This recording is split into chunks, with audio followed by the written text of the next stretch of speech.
Hello guys, this is your friend. We are back with a new fanfic. Which is when Naruto awakens his hidden intelligence and claims a powerful harem, Tenten, Fu and Samui, Part 2. And if you enjoy this fanfic then please press the like button and subscribe to my channel for more fanfic like this. And now let's start a new fanfic. Silence engulfed the room as Naruto showed no outward reaction to the shocking revelation. Shikamaru had his head down on the table, waiting for Naruto's words to break the quiet. Shino had initially shown a reaction to the discovery, but he schooled his face back to normal. The blonde boy stared at the picture so intensely, it was as if he was trying to burn it with his eyes. What was he supposed to say after discovering the fact that his idol was actually his father? This woman is my mother and the Yondaime is my father. Makoto-san said that my mother had red hair, which this person has. How do I know Shika knows what he's talking about? Naruto shook his head free of those thoughts. Of course he knows what he's talking about. Why did my dad seal the Kyuubi within me? Did he hate me for some reason? Gigi told me that he loved me, but what am I supposed to believe? Naruto. I said Naruto. The Jinchuriki was broken from his stupor and looked towards Shikamaru, who had been calling his name. Do you want to talk about it? The Nara heir asked. Naruto was unsure of what to do. He obviously trusted his friends.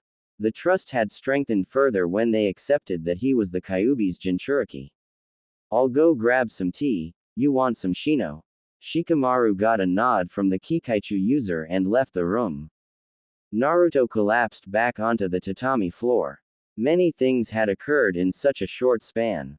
The Uchiha massacre, the revelation of the Kyuubi secret, and now the discovery of his parents' identities. Shikamaru came back a few minutes later, carrying a tray with 3 teacups on it. Each boy took a sip from their cups and quickly relaxed. Thank you for finding out for me, Shikamaru. Hokage Gigi told me that he would tell me their identities when I became a Chunin. I understand why now, since they probably made tons of enemies that would do anything to kill me, but I'm honestly glad that I was able to find out sooner. Naruto's words came out smoothly as a small smile spread across his face. What do you plan to do with this information, Naruto? Will you ask for your inheritance or choose to remain silent? Shino asked his friend. I honestly didn't even think about my inheritance until you mentioned it. I think I'll keep silent because I know I'm not strong enough to handle most of my parents' enemies. To get to me, they would target my closest people. There's no way they're going to attack the Hokage, so that means you too. Naruto explained, pointing to his friends. Troublesome. The Nara voiced his displeasure. Naruto and Shino laughed at Shikamaru. Instantly the pineapple-headed boy and the whiskered boy stared at the third boy in the room. Oh Kami, the world's going to end. Shino openly laughed at something. Naruto thought. Noticing the stares, Shino instantly returned to stoic face and stood up. He glared at them from behind his sunglasses. That doesn't leave this room, ever. Do you two understand? Shikamaru and Naruto caught the subtle threat that hung in the air.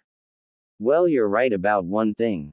No information is going to leave this room. Shikamaru said to ease the tension. They all nodded and left the room as if sensitive information wasn't discussed. Shino returned home for dinner while Naruto was forced to stay for dinner by Yoshino. 2 months later, Naruto ducked and weaved through buildings while trying to escape his pursuer. The blonde hid in the shadows and pressed his body up against a wall. Quickly catching his breath, he tried to think of an escape plan, but his thought process was interrupted. A kunai grazed his cheek and his assailant was situated directly above him. The boy fled the scene without looking back. He needed to get to the Hokage Tower as that was one of his safe havens. He ran into the crowd and quickly used henge to change into a civilian. He casually walked, blending in with the villagers. Naruto headed straight towards Training Ground 7, hoping to shake off his enemy by going by an alternative route. As he passed the grounds, ninja wire surrounded him and the disguised Naruto was tied up. Got you, Gaki, the assailant declared. A devilish smile was on his captor's face as she walked towards him. Her outfit did little to hide her modesty from the world. She wore a revealing attire that consisted of a mesh bodysuit and an orange skirt. A tan overcoat was worn loosely over her mesh suit. Her purple hair was styled similar to Shikamaru's. You almost had me. Too bad I'm too awesome to fall for your tricks. Your posture was more of a shinobi's than a civilian's. Naruto cursed his fate as the captor put him over her shoulder and used Shunshin no Jutsu, body flicker technique, to appear in the T&I building. He was dragged into a dimly lit room that was commonly used for torture. The blonde was placed on a chair across from two pissed-off men. Good job on catching Naruto. He's known to be able to escape from even Anbu. Inoichi congratulated the snake mistress on a job well done. Unlike what he wore to the birthday party, Inoichi wore his Jonin attire. Like he can escape from me after what he did. Mitarashi Anko smirked. Uzumaki, a deep voice that belonged to Morino Ibiki, got the blonde's attention. The chief of the T&I division's black jacket came into view. His blue bandana covered his scarred head from the world. What were you thinking when you decided to replace our tools with non-harmful versions? Ibiki glared at the boy. Naruto had decided to prank the place where criminals were regularly interrogated. It took him an entire week to prepare the tools necessary to accomplish the prank. Am I going to be punished? Naruto asked innocently. It had been quite some time since he was last punished for his pranks. As long as you tell me what I want to know, there won't be any punishments. Ibiki said before leaning forward. If you refuse to answer my questions, I'll make sure I'm the one in charge of your punishment. The scarred man threatened. Naruto immediately nodded, clearly getting the message. How were you able to get into this building and replace our tools undetected? Inoichi asked the question. I used henge to change into you, Inoichi-san. I then went around talking about Ino with all of your coworkers. Ino told me that's what you usually do at work besides interrogating. The blonde boy replied. Inoichi looked away in shame, avoiding Ibiki's and Anko's gazes. Naruto continued his explanation. I left the building after memorizing the layout and where the tools were kept. I bought lots of clay and molded the clay to have the exact same shape and weight as your tools. I painted the fakes with a silver color and glazed it over to give it a metallic shine. I snuck back in hanged as one of your coworkers who had, conveniently, gotten sick with a stomach ache that day.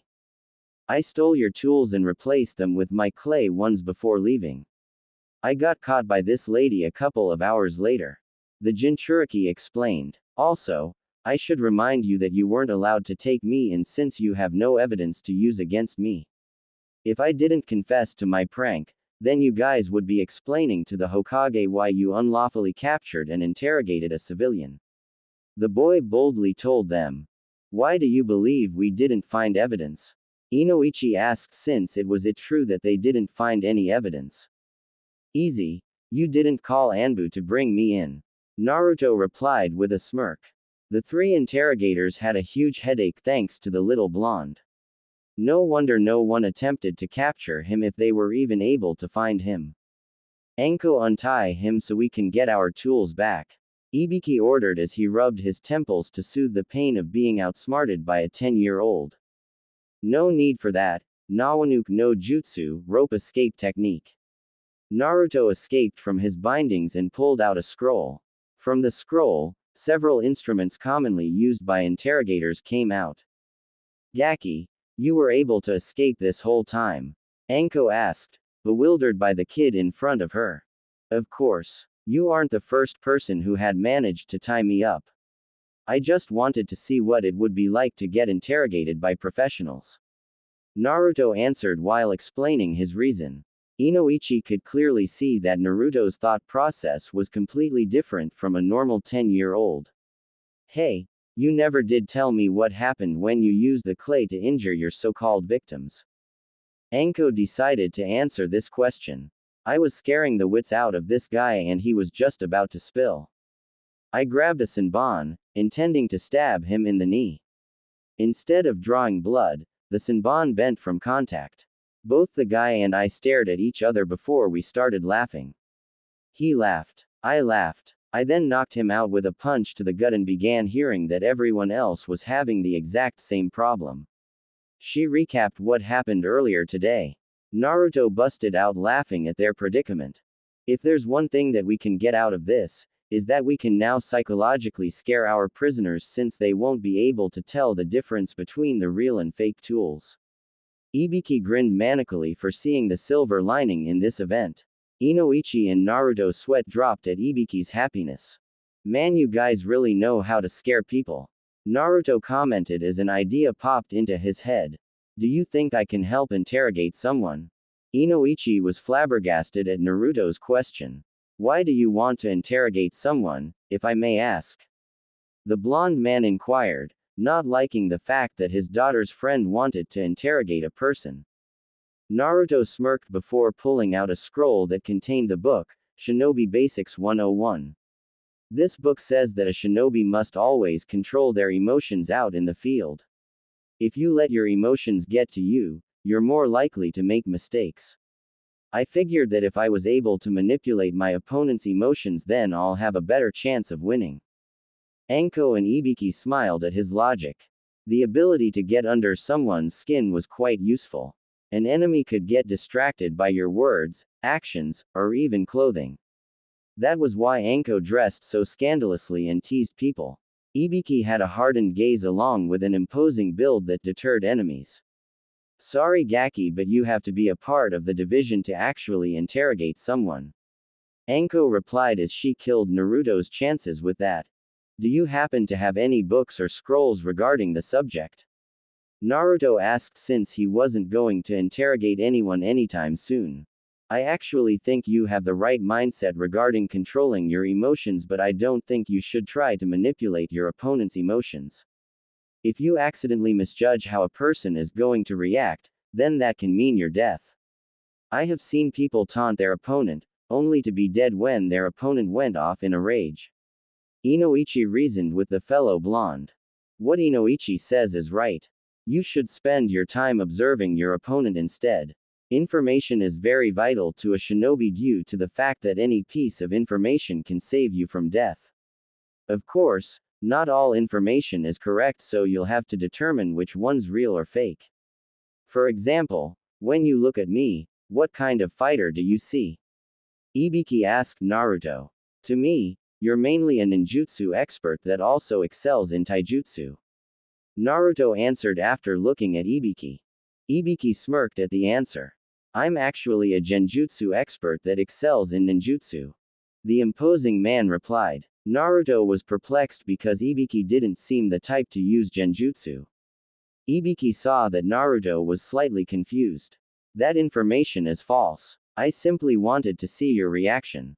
I'm really a shinobi that excels in shurikenjutsu, genjutsu, and ninjutsu, but I'm not an expert in any field. Naruto was dumbfounded that he was tricked so easily. This time, Anko decided to chime into the conversation. As Ibiki said, to a shinobi information is very vital. The only way to counter that information is deception. Deception is the key to luring your opponent into a trap and tends to be more effective than taunting. As a prankster, you know about deception since you used a henge to blend into the crowd. You took another route, knowing that I can't stop you if you're at the Hokage Tower. She informed. Naruto realized he was using deception without realizing it and how effective it was. So you're saying that if I look weaker, my opponents are bound to underestimate me. Since they underestimate me, it gives me more chances to deal a fatal strike. The boy summarized. Since you're a Gaki, people are bound to underestimate you. Not to mention the fact that you look so freaking innocent. Anko commented as she pulled on Naruto's cheeks. The blonde boy pouted, which made Anko comment on cute he looked. Thank you for the lesson, Ibiki-san, Inoichi-san, and Crazy Lady. You helped me learn an important lesson today. Since you helped me, I promise that I won't prank T&I headquarters again, Datbeo. Inoichi and Ibiki sighed in relief while Anko was saddened. Ah, that means I can't chase you around town anymore. The purple-haired woman frowned. Oh well, I can always go play with the prisoners, and my name is Anko, not Crazy Lady. Naruto snorted at her. Fine, Crazy Lady. I'll try not to call you Crazy Lady, he sarcastically replied. Anko pulled out a kunai, which prompted Naruto to bolt the hell out of there. Wait, Gaki, who told you that you can leave? Come back here, Anko shouted as she gave chase, leaving the two male interrogators by themselves. I feel sorry for Naruto. Anko finally found someone to play with, Inoichi said while Ibiki agreed on the sentiment. 3 weeks later, Yugao was heading to Dangoya to meet up with her friends. The Anbu Kunoichi was enjoying a rare day off from duty. Usually she would spend it with her boyfriend, Hayate, but he was away on a mission. This led to her having a rare girls' day with her friends. As she entered the dango shop, her eyes spotted a patch of yellow hair. Naruto-kun, what are you doing here? She asked the boy that had become like a little brother to her. It had been almost 3 months since Naruto came under the tutelage of Hayate. Hayate taught the blonde a version of the Konoha Ryu leaf style that relied on Naruto's stealth ability and mastery of the Kawarimi no Jutsu, Henge no Jutsu, and Kakurimi no Jutsu cloak of invisibility technique. The original Konoha Ryu used distractions and illusions to overwhelm the opponent. Naruto's version attacked the opponent's blind spots from various directions before hiding again. The boy had promptly called his sword style, Kgi Ryu, Shadow Quick Draw Style. Yugao thought the name was fitting, considering that most of the attacks were those of the quick draw variety. While Naruto was learning the style rapidly, the sword style had a major flaw. As the objective was to hit and run before the opponent could counterattack, fighting in an open area with no places to hide proved to be a weakness. A straight-up fight wasn't ideal for someone of Naruto's skill set. Luckily, Hayate had devised a way to avoid such a situation. Her boyfriend worked on his pupil's speed, acceleration, and ability to quickly draw out the wakizashi. Speed was primarily used to catch up to or flee from the opponent. Acceleration was for when Naruto was ready to attack and needed to close the distance. Drawing out the wakizashi was used when an enemy was able to catch him off guard or to attack swiftly. If he was able to draw his blade fast enough, the blonde would be able to defend or attack. Yugao would sometimes come by and help with the blonde's training. The Anbu woman told him about her and Hayate's past. She had gotten together with the sickly man due to the fact that she needed to know how to use a sword in order to enlist in Anbu. The Sandame had recommended Hayate as her instructor. Over time, they got closer and started dating each other. Since she saw Naruto almost weekly, they developed a sibling relationship. For Yugao, it was easy to see the young Jinchuriki as a younger brother since she was tasked to watch over him when he was little. The same was true for Naruto, as he also treated her like a big sister. It had gotten to the point where the purple-haired woman would scold Hayate for overworking her little brother. Of course, Naruto came to his sensei's defense every time since he wanted Hayate to push him harder. Hey Yugao ne. Naruto greeted her. I'm taking a break from my studies. What are you doing here? Is it another date with Hayate-sensei? Naruto asked the Anbu woman. Yugao, I'm over here. A feminine voice called out to the purple-haired woman. The cat Anbu grabbed her little brother and dragged him to the booth where the voice originated. Kurenai, meet my little brother Uzumaki Naruto. Yugao introduced the Chunin to Naruto. The boy tried to escape from his sister's hold as he left his dango behind where he sat. Unfortunately, she was stronger than him, so he relented. The blonde turned to meet the red eyes of the raven-haired woman sitting across from them. Hello Uzumaki-san, I'm Yuahi Kurenai. I'm a friend of Yugao's. Kurenai introduced herself. She wore a unique outfit that seemed to be bandages that had a pattern of thorns on them. Underneath she wore a red mesh blouse with the right sleeve visible. The Genjutsu user wondered why the name Naruto sounded familiar. She also recalled that Yugao didn't have any siblings. Nice to meet you, Kurenai-san. You can call me Naruto, if you wish. I don't particularly care about honorifics. The Jinchuriki replied. Now if you'll excuse me, I'll like to go back to eating my food. Which I was doing before someone dragged me away. He looked at Yugao, who seemed amused at his words. As he was about to get up, a certain someone walked into the establishment. Hey Kur-chan. Anko shouted as she spotted Kurenai. Shit. Why in the heck is she here? Naruto cursed as he began panicking. The snake user walked over to the table. Who are you talk? Anko stopped in the middle of her sentence as soon as she saw her favorite Gaki. I've found you, Gaki. The interrogator woman loudly announced, disturbing the patrons. You can never escape from the great Anko-sama.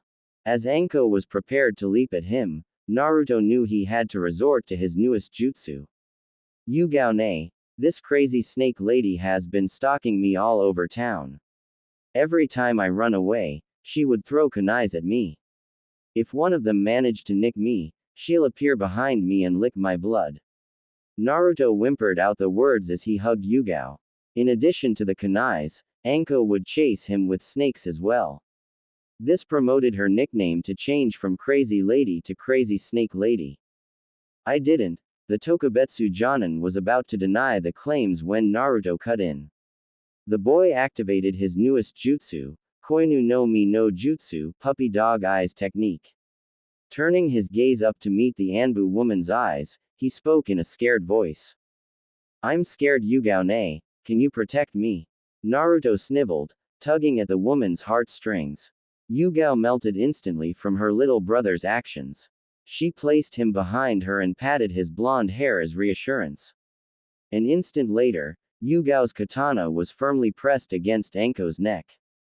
Anko, you have until the count of 5 to explain why you ally assaulted my cute little brother. The Anbu woman said as she leaked a small killing intent. Everyone gawked at the Kenjutsu user's words. Even Naruto couldn't believe that Yugao thought he was ally assaulted by Anko. Somehow in his protective older sister's mind, she had twisted his words. 1. Yugao started the countdown. Listen Yugao. First off, I didn't ally assault Gaki here. Second, the reason I was chasing him was because he pranked our department. I was the one tasked to bring him in. Anko explained rapidly. Yugao's blade slackened at her words, much to the relief of the snake user. The blonde boy wasn't going to have that, so he pressed his advantage once more.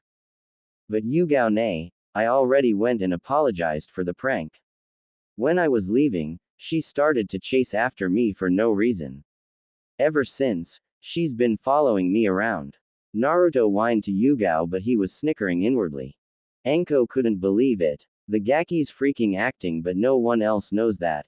You win this round, but I'm definitely going to get you back this.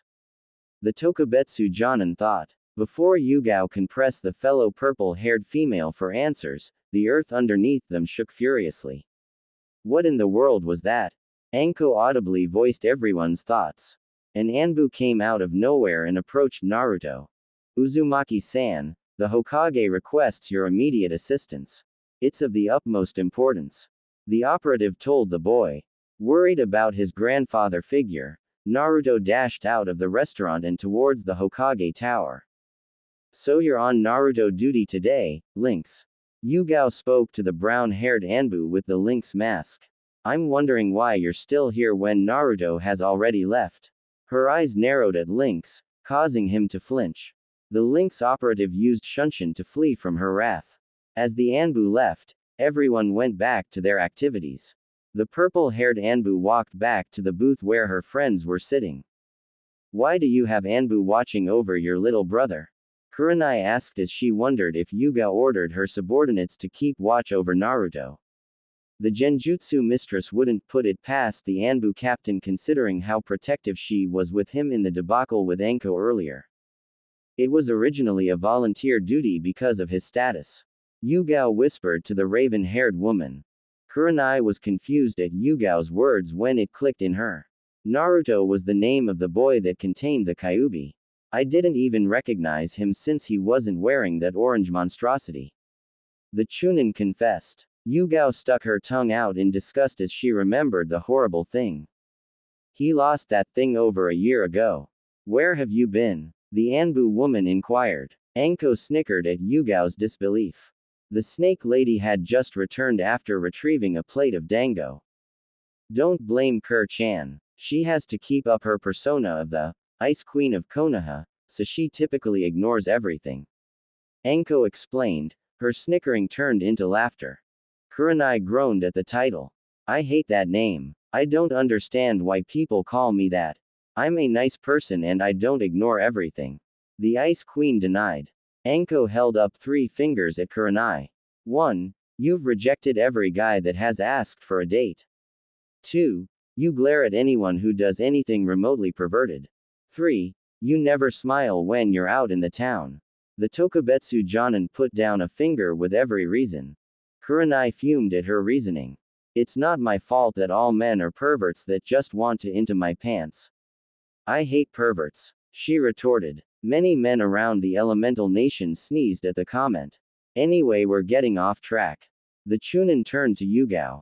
You said that it was a volunteer duty. Does that mean it isn't anymore? Kurenai wanted to know why a kid had someone watching his every move even if he was special. Yugao let out a sigh as she explained. When he was younger, he was constantly pranking people around the village, but someone was always able to catch him. That all changed when he threw away his orange jumpsuit and started wearing shinobi clothing. Ever since then, he has been virtually undetectable and began pulling pranks without ever getting caught. To make matters worse, whenever he pulled a prank, there wouldn't be any evidence left behind. Without evidence, he couldn't be accused of any wrongdoing. The people in Anbu, me included, didn't believe that he was untraceable. We believed that the Chunin and Jonin were getting lax or that everything was just a baseless rumor. That was until he pranked the Anbu headquarters. She said as the other 2 women gasped. Kurenai couldn't believe Yugao's story. The Anbu headquarters is supposed to have the tightest defense in all of Konoha. It's impossible to get in and out without someone knowing. Not to mention the fact that other than Anbu, no one knows where it's located. Kurenai stated. Despite several years of service as a Konoha kunoichi, she hadn't the slightest of an idea where Anbu HQ was located. It was impossible, but Naruto managed to find it. For his prank, he poured itch powder in our Anbu and training clothes. For good measure, he added itch powder to the detergent in case we tried to wash the itch powder out. Our masks were hidden in various different areas, and when we found a mask, it was usually booby-trapped. Some Anbu had bright-colored paint sprayed all over them with glitter sprinkled in, while others had syrup dumped on them and were covered with feathers. When we told Hokage-sama, he simply chuckled at our misfortune. In the end, we were punished for allowing a single civilian to get in and out of headquarters without being detected. Every Anbu was given gate duty for 24 hours without pay. Azumo and Katetsu were quite happy to be relieved of their duties for a while. After that fiasco, the volunteer duty became a mandatory duty for all members. Despite someone constantly keeping an eye on him, he always seemed to be able to slip away. Yugao finished as she remembered the wretched gate duty. Kurenai was unsure of what to say.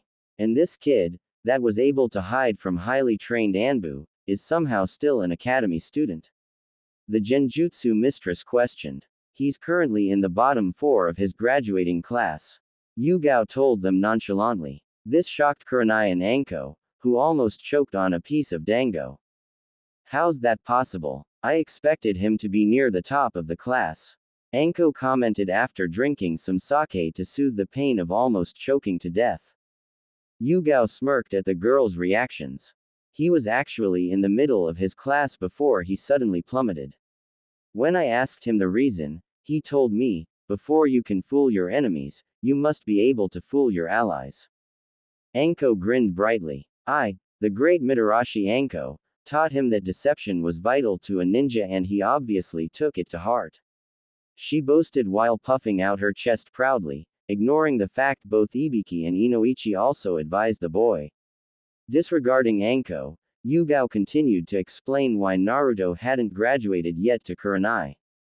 Naruto has Anbu-level stealth, trapping, and possibly espionage skills. His high level of intelligence and creativity makes him a tricky opponent. His stamina and chakra levels are that of a mid-chunin, but I expect him to have jonin levels when he graduates. Naruto has a great mastery over the Kawarimi no Jutsu, Henge no Jutsu, Kakurimi no Jutsu, and Nawanuke no Jutsu. He's able to use the last three without hand seals. Additionally, he's a level 2 Fuinjutsu user and will most likely be level 3 in a few months. Yugao informed. Those skills alone makes him worthy enough to be a genin. I still don't see why he hasn't graduated early. Kurenai commented, but the purple-haired Anbu shook her head. That's where the praise ends, as his other physical abilities, besides stamina, are still that of an academy student. Years of nutrition deficiency doesn't correct itself that quickly, even with his condition. His genjutsu and taijutsu are non-existent at the moment. Naruto has only recently started kenjutsu training with Hayate and sometimes me. He also isn't able to perform the Bunshin no Jutsu, which is one of the requirements needed to pass the genin exams. Yugao wrapped up her in-depth analysis of her little brother. I felt like I was the Hokage for a moment, with the way you reported Naruto's abilities. Kurenai laughed softly before pondered on something Yugao had said. Do you think the reason he can't do the Bunshin no Jutsu is because of his condition? It only requires a small amount of chakra after all. The genjutsu mistress wondered. Yugao sighed in her seat. Hayate and I deduced that as well when we started training him. We told him there were elemental Bunshin that he can learn, but he refused. The kenjutsu user informed. This time Anko spoke up, choosing to enjoy her dango rather than converse. Why did the Gaki refuse? If I was him, I would have pounced on the idea of learning elemental Bunshins. Especially if it allows me to avoid failing. The snake user reasoned. Yugao's expression turned solemn. The reason is because of a promise with his former teacher. He promised her that he would master lower-ranked jutsus before going for higher-ranked jutsus. Naruto told me that he would rather use a low-ranked jutsu at full power than a high-ranked jutsu at half the power. Yugao said, recalling the conversation that she had with Naruto. Kurenai could see the reasoning behind it, but he was doing more harm than good. Anko frowned at the former teacher part since it reminded her of a certain snake. Who was his former teacher? She must have been someone incredible for him to respect her so much. The genjutsu mistress inquired. It was the late Makoto-sama. Yugao replied as she began wondering if she had the right to talk about Naruto's past with her friends. Sure, they had gotten close in the past few weeks, but he told her his past in confidence. Kurenai was shocked and easily saw why the blonde persisted with the Bunshin no Jutsu. If Naruto gave up, it would be like breaking one of the few bonds he had left of her. The booth was silent even though the rest of the store was loud and rowdy. Please don't tell this to anyone. I shouldn't have told you without asking Naruto for permission. Yugao pleaded to her friends. They nodded at the request. If it helps, why not tell him to make as many Bunshin as possible instead of the required 3? It should be easier since he won't be limiting the amount of chakra he uses. Kurenai suggested. Yugao nodded and said that she'll tell Naruto the next time she saw him. The three ladies continued to talk about different topics well into the night. With Naruto after he left Dangoya. As Naruto arrived at the Hokage Tower, he was greeted with craters on the floors and walls. The Anbu were on the floor knocked out while the secretary was shivering behind her chair. He raced past her, hoping his grandfather was safe from whomever that attacked. The boy busted the door open to see Jiraiya and Hiruzen, holding down a blonde lady. A black-haired lady holding a pig was off to the side, away from the men. Hokage-sama, are you alright? Naruto asked even though he could see the situation was under control. Oh yes, I'm fine Naruto-kun. Please come in and close the door. The Hokage smiled at Naruto's formal way of addressing him. The blonde boy did as told and watched as the two men slowly got off the blonde woman. Upon release, She gingerly stood up and looked into the direction of Naruto.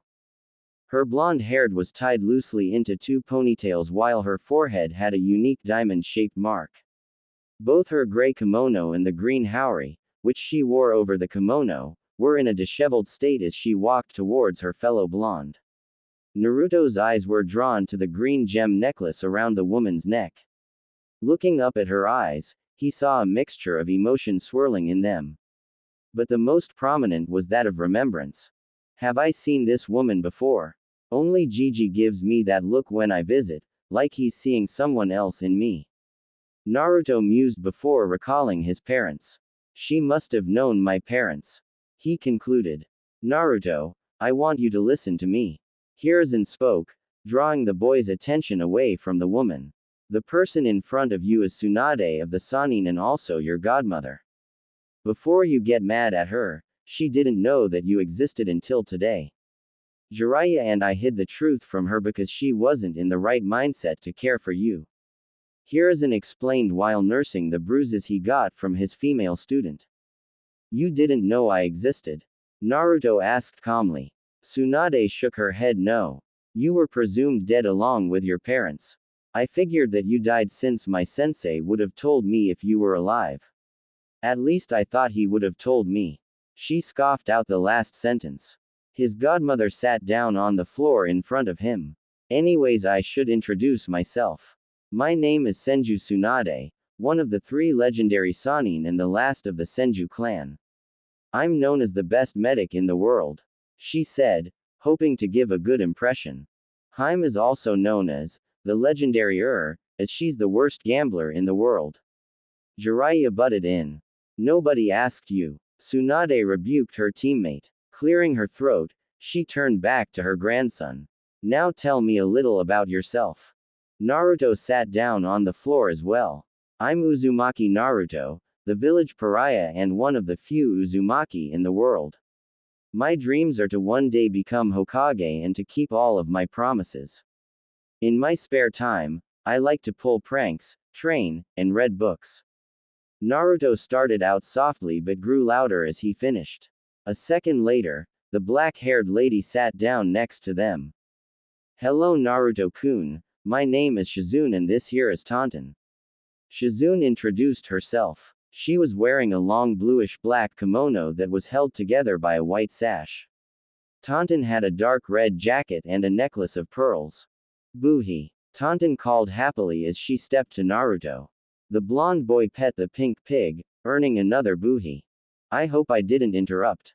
I wanted to introduce myself since I'm Tsunade-sama's apprentice. The black-haired medic Nin apologized. It's okay Shizune-san. I was wondering who you were. Naruto admitted. Please don't call me San, it makes me feel older than I actually am. Shizune sighed as she told the blonde. What shall I call you then? Naruto asked, which made Shizune put a finger to her chin in thought. How about Shizune Nichan? I've always wanted a little brother. Shizune remarked. Naruto's smile increased. Hi Shizune Nichan, what should I call you godmother? He said while addressing Tsunade. How about calling me Tsunade-chan? She suggested, which made Naruto look at her weird. He remembered reading that she was Jiraiya's teammate. Aren't you as old as Jiraiya? He inquired, adding a tick mark to Tsunade's forehead. How come you look so pretty? Naruto asked, unknowingly saving himself from pain. Tsunade smiled warmly at the younger blonde's question. What you see is an advanced form of Henge no Jutsu along with a small genjutsu. Tsunade explained. Naruto wanted to learn the technique as well but remembered that he had no experience with genjutsu. Plus he still needed to find a way to perform the Bunshin no Jutsu. Can't I just call you Tsunade Bachin since it's easier for me? He questioned. The question earned him a light punch to his head from Tsunade. She nodded, nonetheless, to appease her godson. The 3 continued to chat, ignoring the 2 men in the room. Looks like we're being ignored sensei. Jiraiya voiced to his sensei. Hiruzen smiled at the scene in his office. It's fine, I like seeing them like this. The Sandaime replied. Jiraiya wished that he was a part of the group but he knew that Naruto didn't forgive him yet. Did you hear his introduction as one of the last Uzumaki? Hiruzen whispered to his student. Do you think he knows about his heritage? Nah, he probably read about his clan in some history book. Jiraiya presumed, which the Hokage nodded. Sorry to interrupt Naruto-kun, but can you take Shizune on a tour around the village? It's been quite some time since she's been in the village. I also need to talk to Tsunade about something. Hiruzen asked the young Jinchuriki. Naruto noticed that it must have been important, so he got up to leave with the black-haired medic. He was stopped when Tsunade hugged him. He looks like a mini Minato, but he seems to have the personalities of both his parents. Tsunade thought as a few tears developed. She quickly wiped them away. He hugged Tsunade back before waving his goodbyes, leaving with Shizune and Tenten. As soon as they left, Hiruzen ordered an Anbu to take his comrades to the hospital. I really don't want to talk to you right now, sensei. I'm tired and need some rest. Tsunade complained to the Sandame. Tsunade, I need you to stay because it's of utmost importance.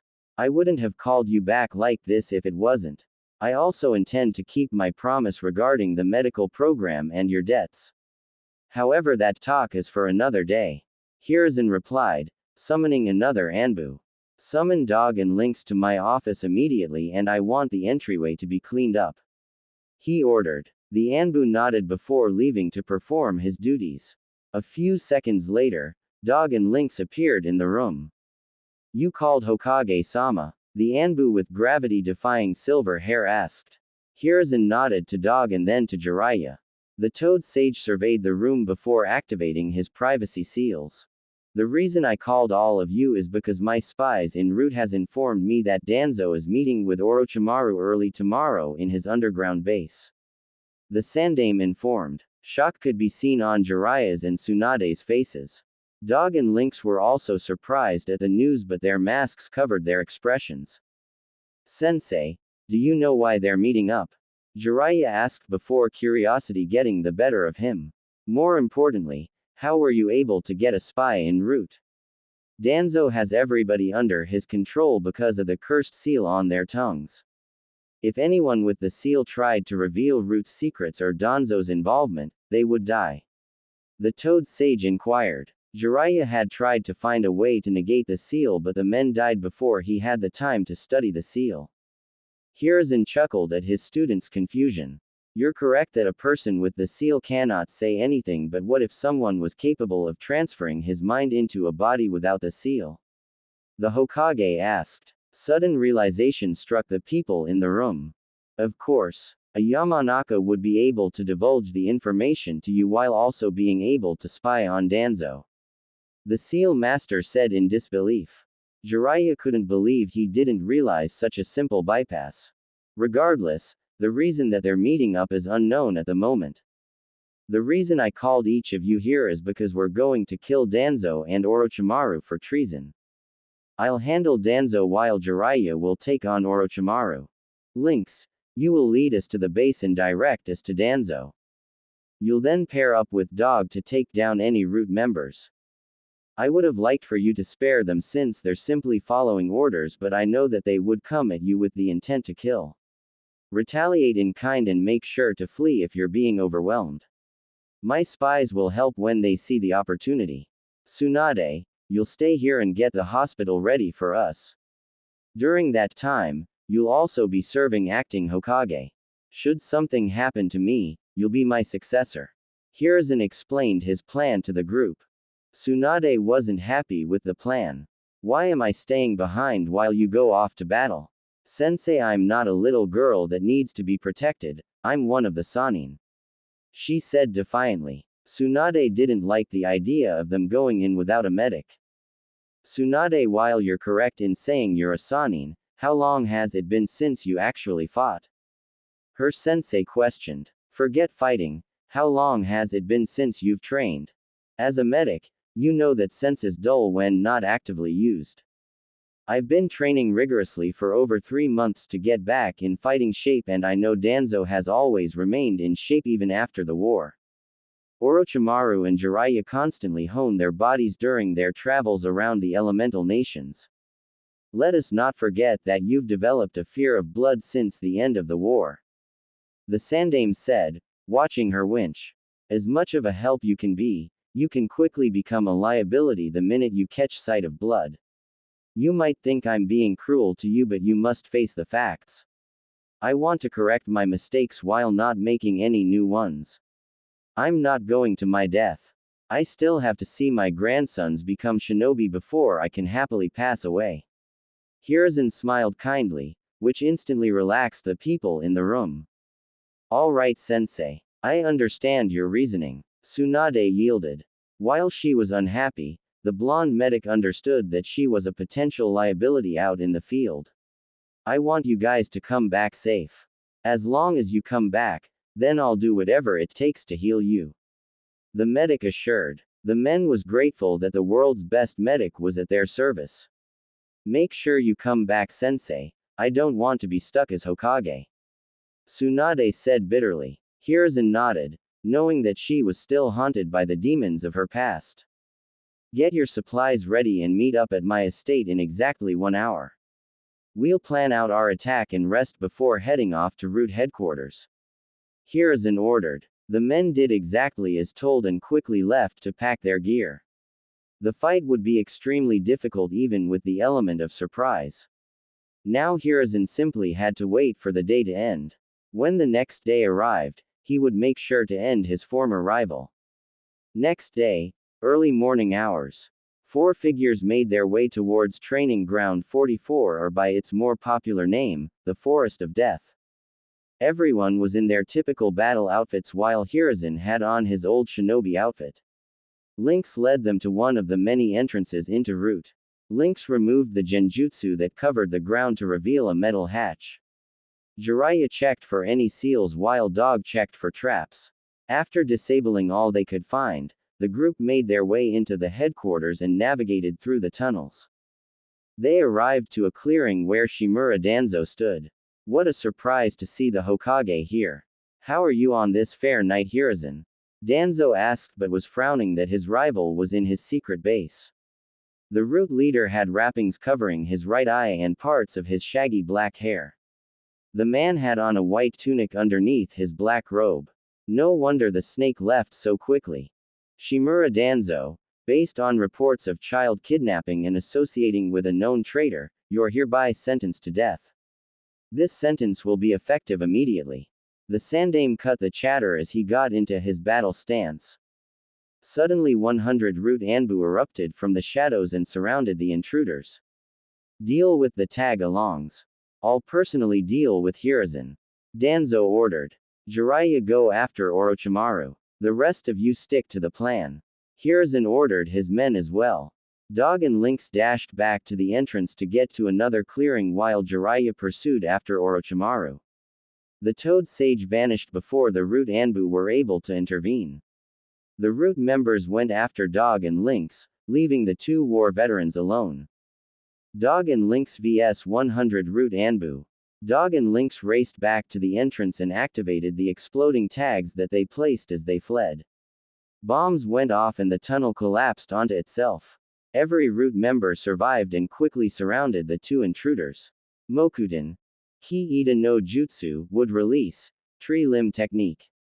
Lynx sprouted tree limbs, hoping to capture or impale the Root members. 25 members fired off the same fire jutsu. Kaden. Enden, fire release, fireball. They shouted together. The jutsus merged together, forming one huge fireball. The fireball turned the wood into ash and continued to head towards Lynx. Sweden.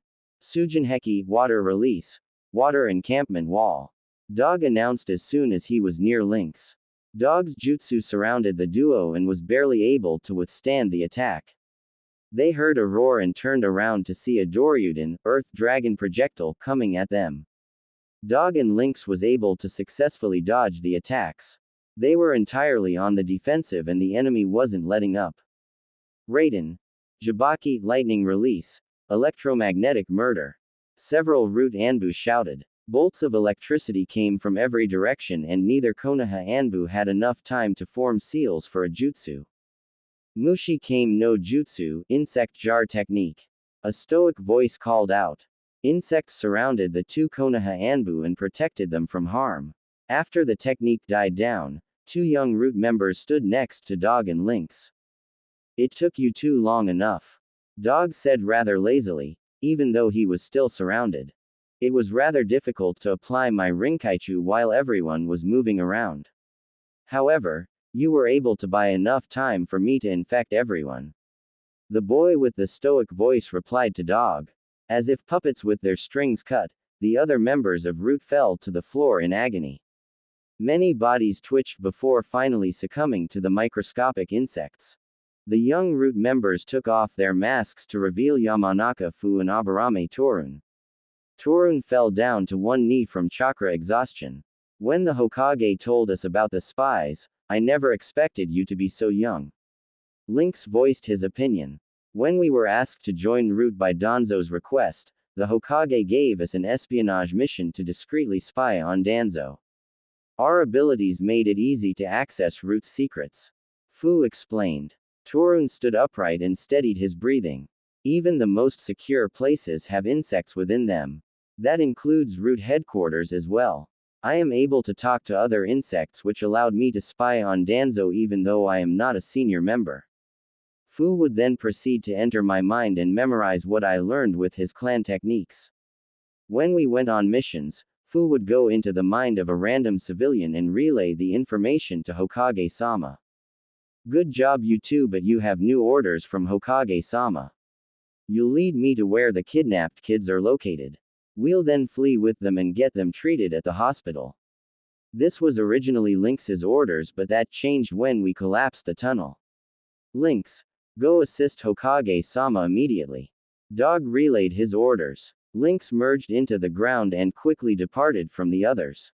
Follow me, Dog-san, Fu said, and the trio left, leaving behind the bodies of 98 dead Root Anbu. Hiruzen vs. Danzo. Hiruzen, it seems you've grown a backbone after all these years. I have to ask, what brought about this sudden change? Danzo spoke calmly. I changed when you ordered the Uchiha massacre despite my wishes.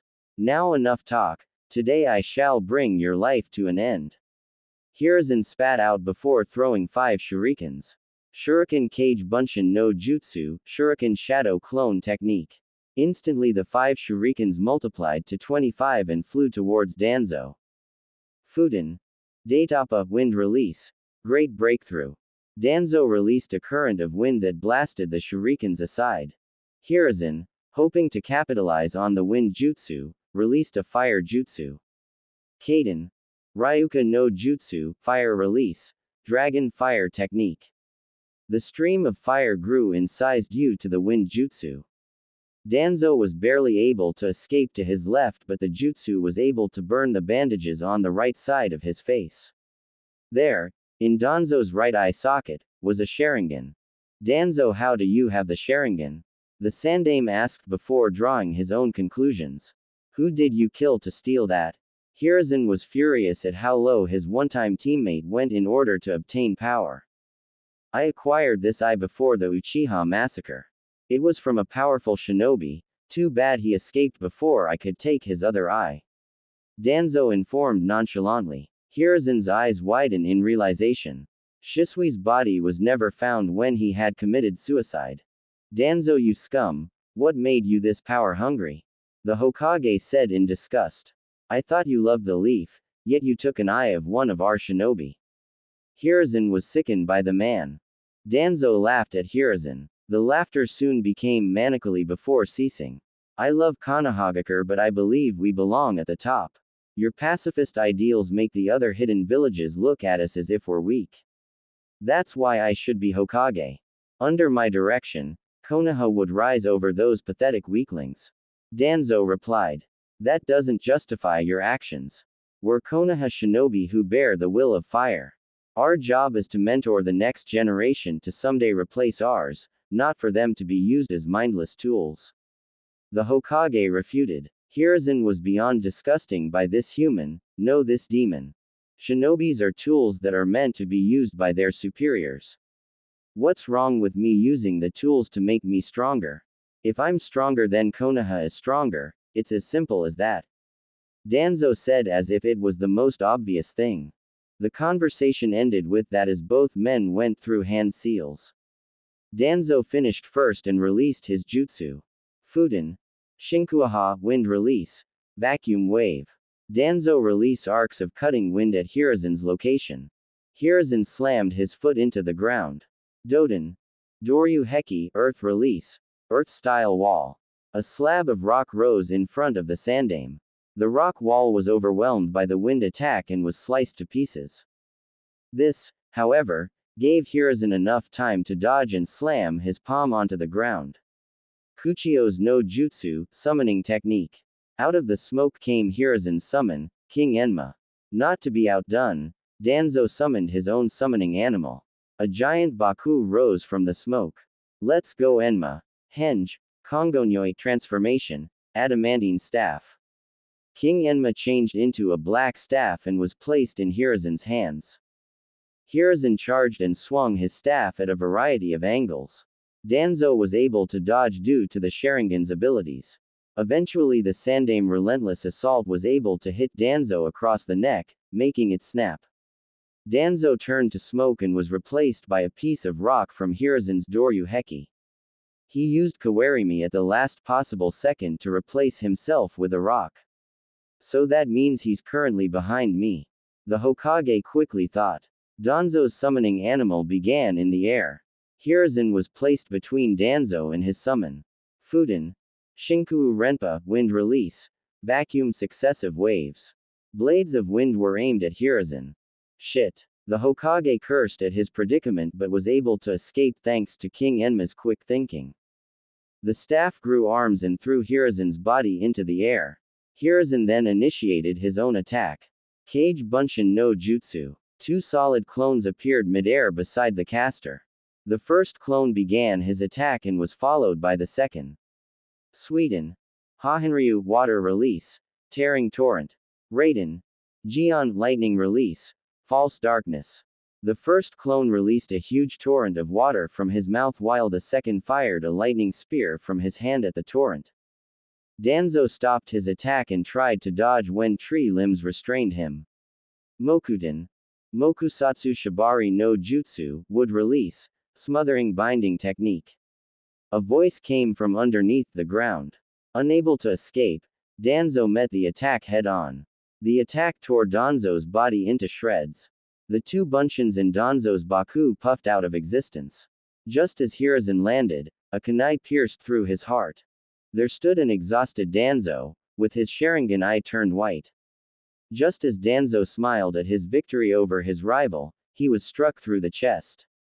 A staff had gone through him and the Hiruzen in front of him turned to wood, revealing a Moku Bunshin, wood clone. Kino. 1. Danzo thought as he remembered the former root operative.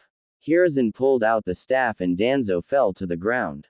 His life flickered in his eyes as his body was too weak to move. There was no monologue or rant on being Hokage. His dream on making Konohagakure stand above the other villages was gone. His quest was ultimately ended by the same man who took the Hokage seat from him. His eyes closed and the life of Shinobi no Yami, the darkness of the shinobi, was over. However, unknown to everyone, Danzo gave Orochimaru an order using Koto Amatsukami, the Uchiha's strongest genjutsu. The order was to surgically implant Uchiha's eyes along with the Shodai's DNA into Danzo's right arm.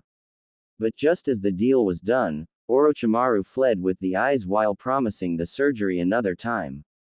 It was thanks to Hiruzen's intervention that the surgery didn't take place. In the Sandame Hokage's pursuit to end his rival, he had unknowingly gave his former student more power. A month later, Hiruzen sat in his chair and replayed what had happened in the past month. He was hospitalized for 1 week as a precaution for minor injuries and chakra exhaustion. The defeat of Danzo caused quite a few of events to occur. Danzo's body was burned after it was announced that he was a traitor. Most didn't believe that such an esteemed elder could be a traitor, but when evidence of him collaborating with Orochimaru came to light, there was no protest to the burning. Jiraiya was unable to track Orochimaru's slippery trail, which seemed to disappear into thin air. Unable to find him in the darkness, the Toad Sage went back and reported to Hiruzen. The Hokage ordered a widespread search for possible tunnels or caves that could lead out of the village. The shinobi were able to find several deserted labs, but none of them led outside the village. Jiraiya then left the village, hoping that his spy network would aid him in finding where the snake hid. Danzo's route was secretly kept in operation, but this time under the guidance of Lynx, aka Tenzo, who was named route commander. All route shinobi that were loyal to Danzo were executed for treason. The others surrendered and were admitted into T&I.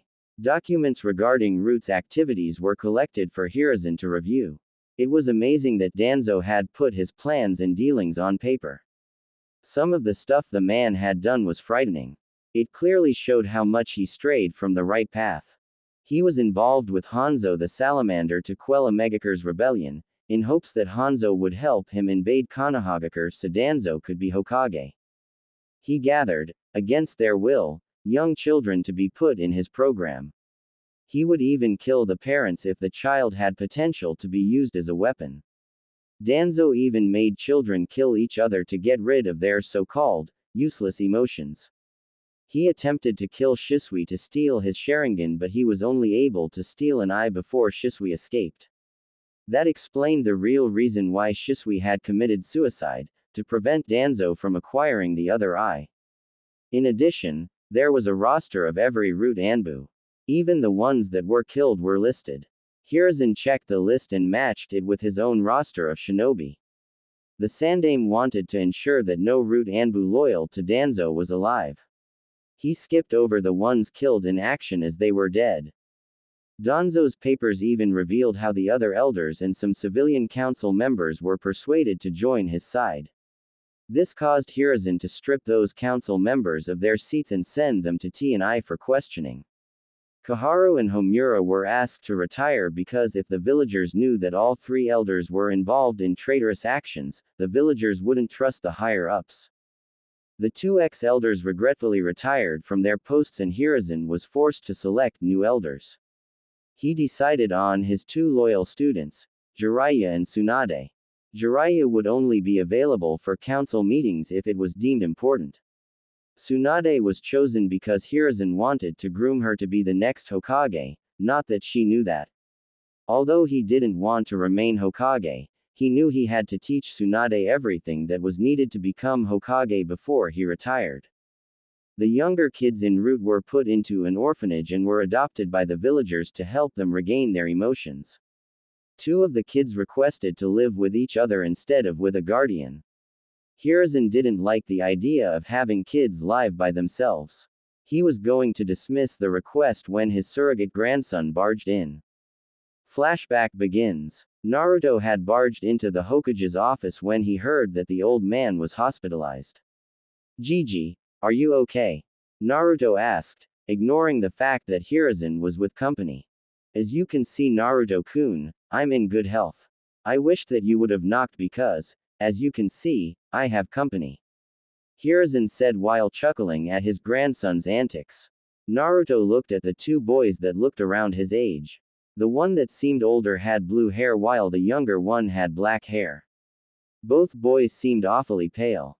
"Oh, sorry about that, Gigi, I was just worried about you."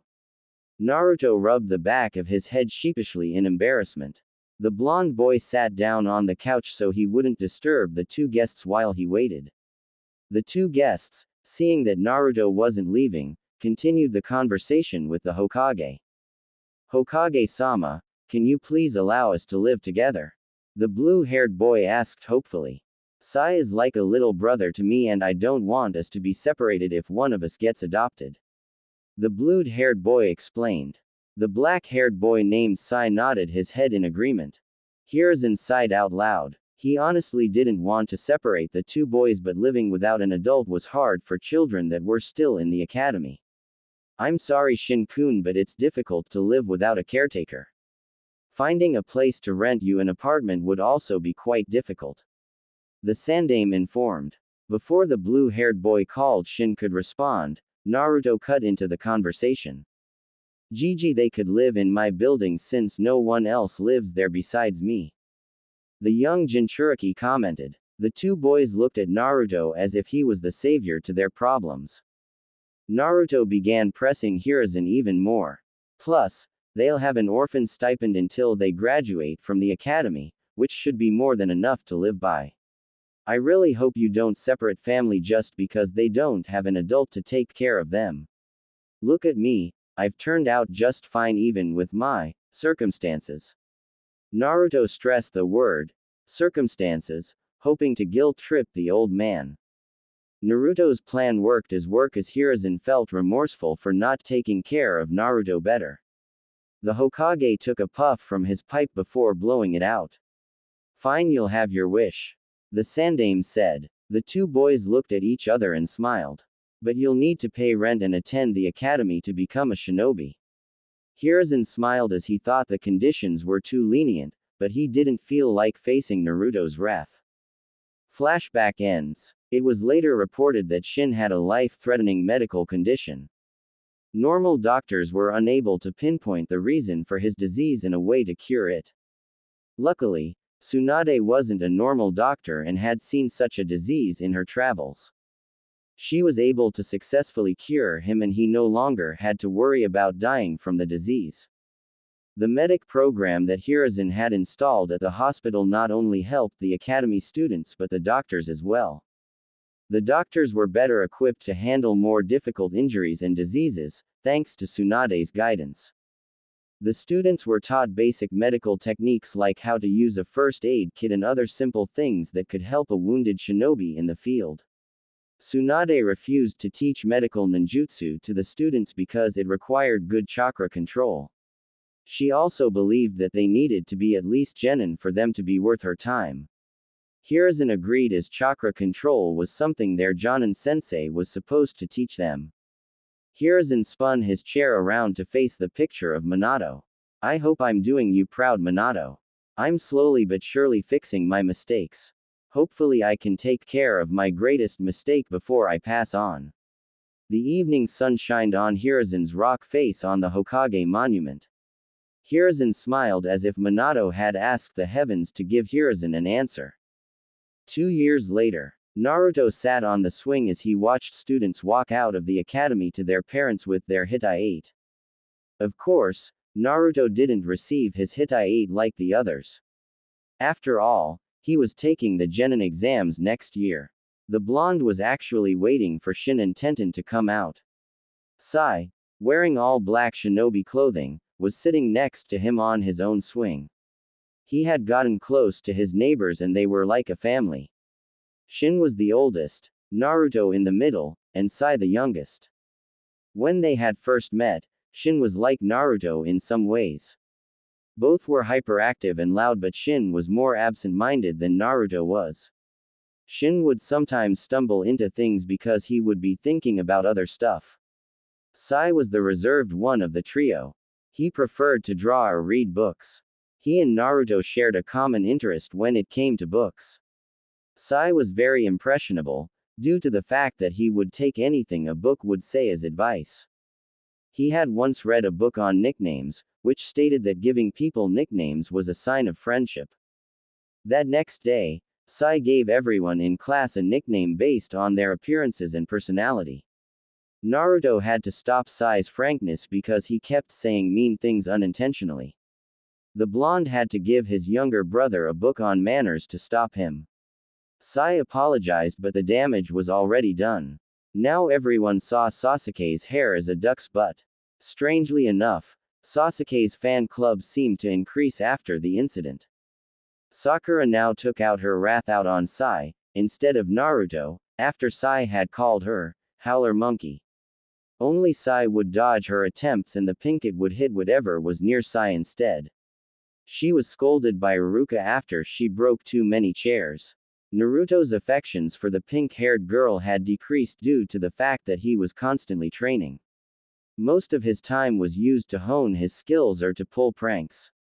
After a while, he no longer saw Sakura as anything more than a classmate. He attributed his liking of Sakura to the fact that he thought of Sasuke as a rival. The blonde still considered Sasuke as a rival, but he didn't voice it. He tried to befriend the raven-haired boy like he promised Makoto. Despite multiple attempts to strike up a conversation, Sasuke would only reply with grunts. The Jinchuriki really wanted to be friends with the Uchiha since they both understood what it was like to lose a family. Makoto and Itachi were as much of a family for Naruto as they were for Sasuke. He eventually gave the raven-haired boy space after Sasuke said that he refused to associate with a loser like Naruto. While disheartened by the Uchiha's comment, Naruto didn't mind as he had a group of friends. Shikamaru would invite him, and by extension Shin and Sai, to dinner at the Nara compound. Yoshino quickly warmed up to the two boys and constantly doted on them like she did with Naruto. At first, they loved the attention since neither had a mother. But before long they understood that Yoshino's affection was troublesome.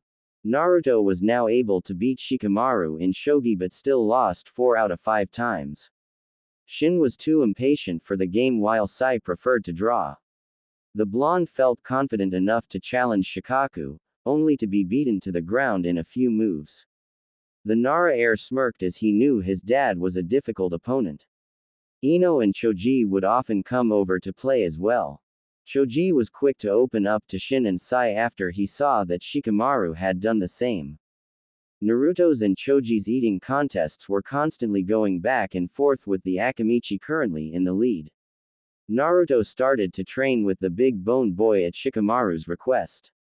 The Nara heir figured that this generation of Ino Shika-cho would likely be placed on the same team.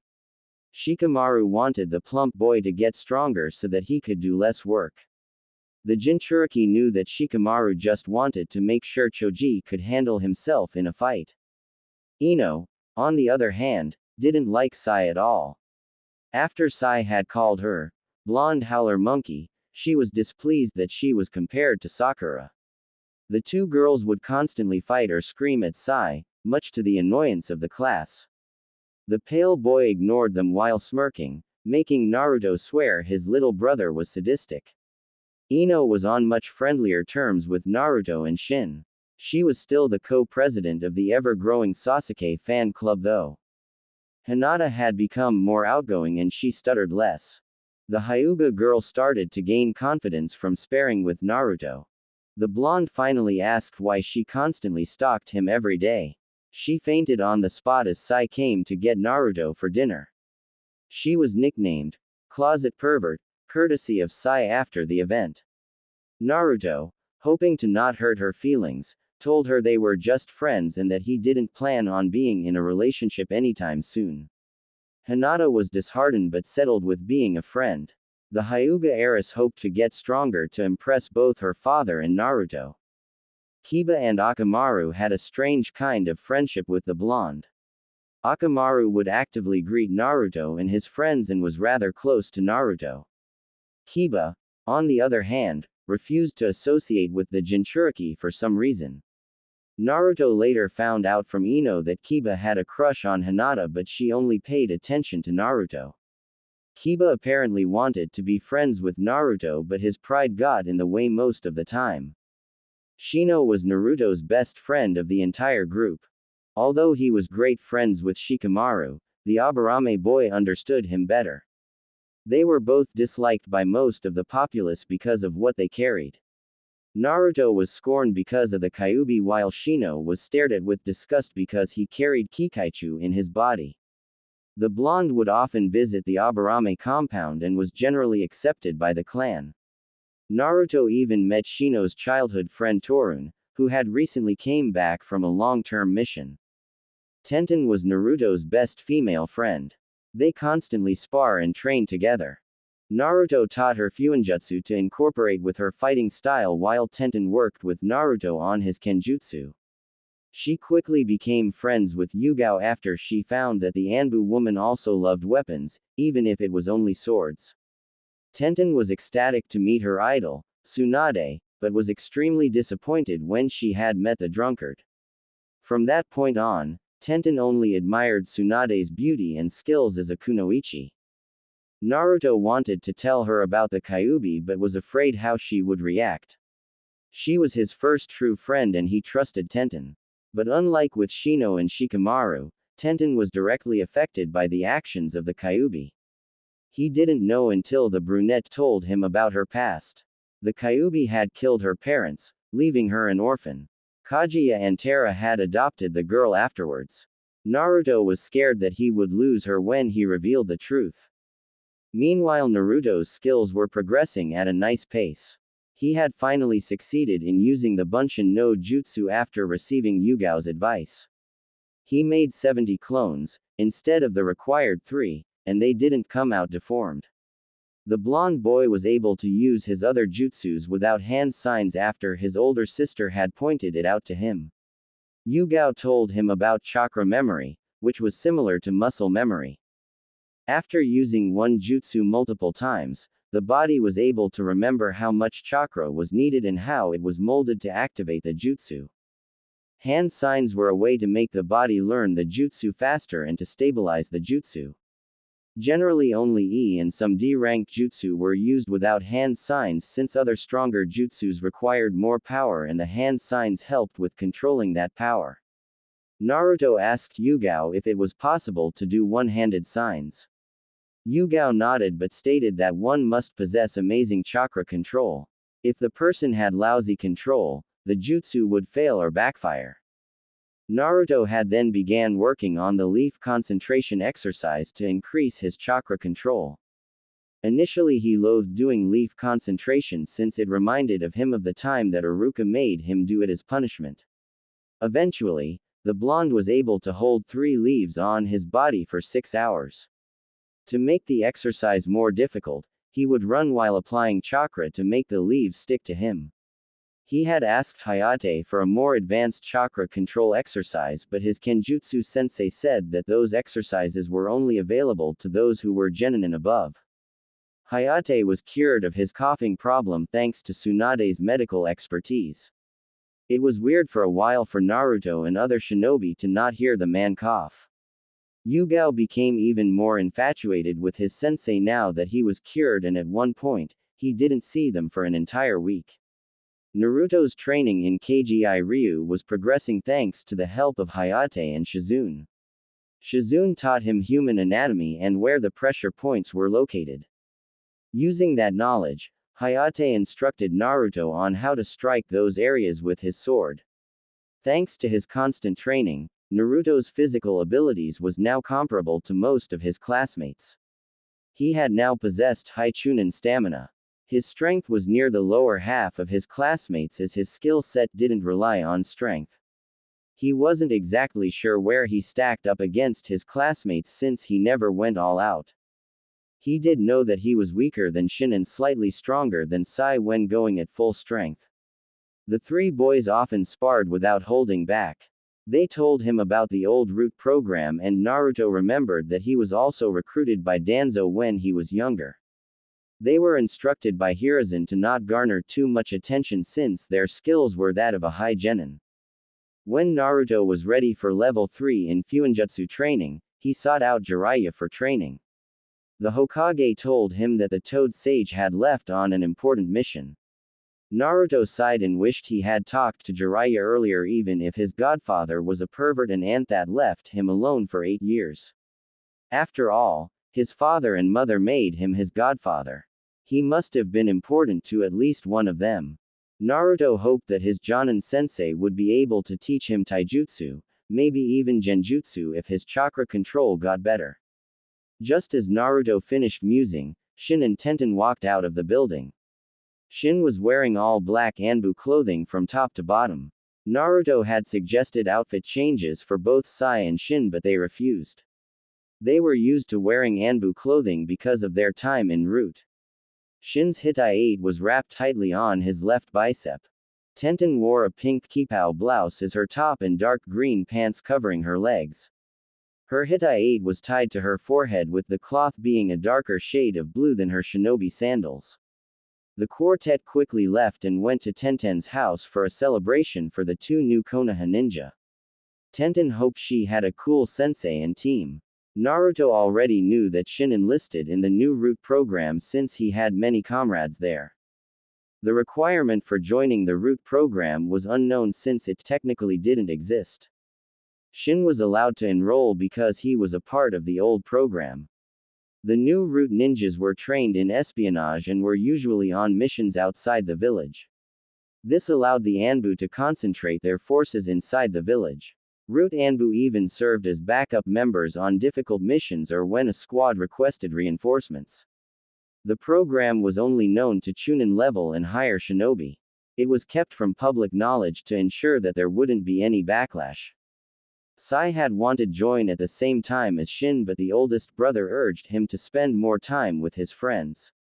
Sai nodded, promising to join after he graduated. Naruto preferred not to join because he wanted to be Hokage. Since Root mainly worked in the shadows, his mission records wouldn't be publicly known. There was no way the villagers would accept him as Hokage if they didn't know of his accomplishments.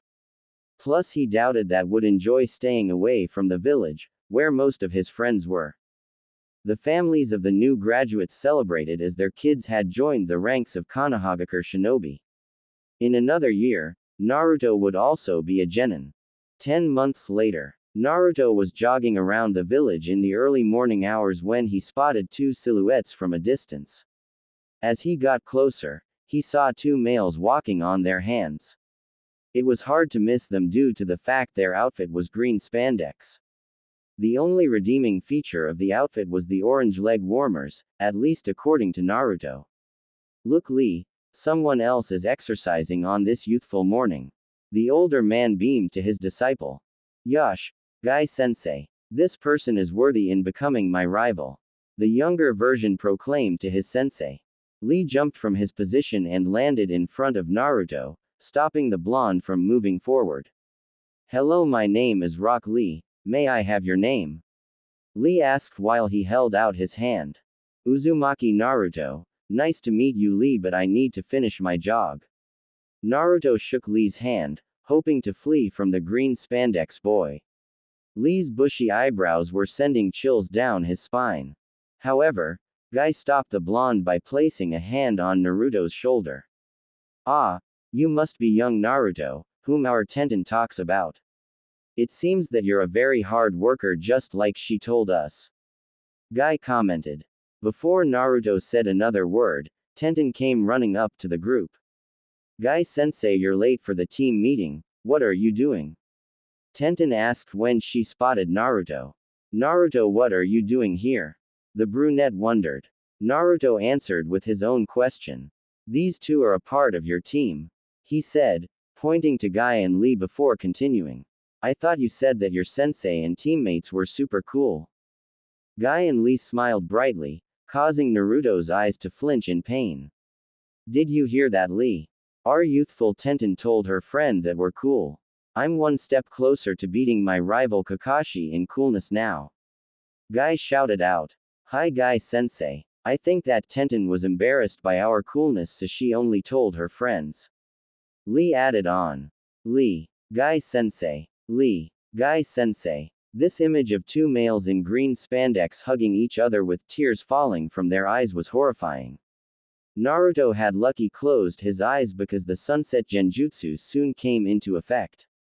The early morning goers that saw the scene passed out with foam coming out of their mouth.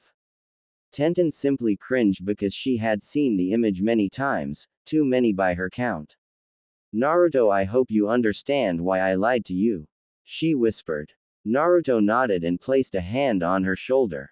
His eyes were full of pity and sadness for his friend.